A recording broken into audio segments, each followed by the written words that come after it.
OP Rajbhar ने विपक्षी नेताओं को दिया करारा जवाब। सुबह होते ही आए सामने और कर दिया बड़ा दावा।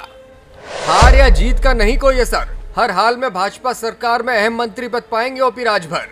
बोले राजभर, एनडीए के मालिक विपक्षी पार्टी वाले नहीं, जल्द लूंगा शपथ और संभालूंगा अहम जिम्मेदारी।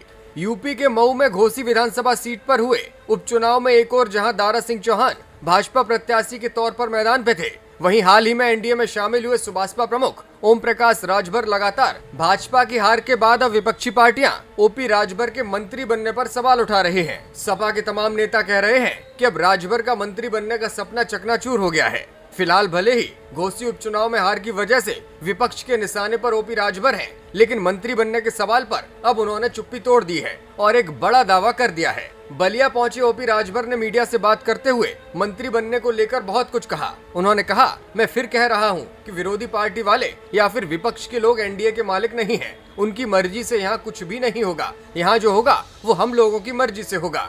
ओपी राजभर ने एनडीए के शीर्ष नेतृत्व पर भरोसा जताते हुए कहा कि वो जल्द ही कैबिनेट मंत्री पद पर काबिज होंगे। उनका मानना है कि पीएम नरेंद्र मोदी और गृह मंत्री अमित शाह के साथ साथ जेपी नड्डा एनडीए के मालिक हैं और इन नेताओं की मर्जी पर ही उन्हें मंत्री भी बनाया जाएगा। उनका कहना है कि जो लोग उनके मंत्री नहीं बनने से परेशान हैं, वो अपना दिल थाम कर बैठे रहें। उनका कलेजा फट भी सकता है, उन्हें हार्ट अटैक तक आ सकता है। ओपी राजभर के इस बयान से ये तो साफ हो गया कि वो अभी भी यूपी सरकार में मंत्री पद मिलने को लेकर आश्वस्त हैं।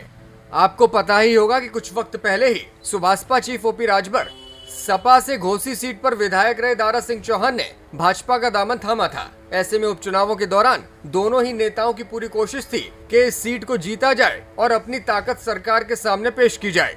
दारा सिंह चौहान तो चुनाव हार चुके हैं, इसलिए उनके मंत्री बनने का तो सवाल ही नहीं उठता, लेकिन ओपी राजभर ने इस चुनाव को अपनी प्रतिष्ठा का चिन्ह बना लिया था। इसीलिए ये भी कहा जा रहा है कि इस चुनावी हार के बाद ओपी राजभर का पत्ता भी मंत्रिमंडल से कट जाएगा। दूसरी ओर सपा नेता और पूर्व विधायक पवन पांडे ने राजभर पर अपने ही तरीके से निशाना साधा। पांडे ने कहा कि दगा किसी का सगा नहीं होता। सपा नेता का कहना है कि दारा सिंह चौहान को अखिलेश यादव ने टिकट दिया था, विधायक बनाया था। इसके बाद दारा सिंह चौहान बीजेपी में चले गए और आज उनके कमल की पंखुड़ी उड़ गई है। इसी के साथ पवन पांडे ने ओपी राजभर पर भी बड़ा कटाक्ष किया। ये जो पीले रंग वाले बता रहे थे कि सैफ ही भेज देंगे, जाकर देखिए किस बिल में जाकर छिप गए हैं। इनको अब बिल से निकालना पड़ेगा। ये एक दिन ऐसे बिल में चले जाएंगे जहां माइक्रोस्कोप से भी इनके जीवाणु दिखाई नहीं देंगे। बहरहाल राजभर और सपाइयों के बीच जुबानी जंग जारी है और लोग अलग अलग तरीके से इसका पूरा विश्लेषण भी कर रहे हैं। आपको क्या लगता है, क्या ओपी राजभर को मंत्रिमंडल में स्थान मिलेगा या फिर उनका ये सपना बनकर ही रह जाएगा?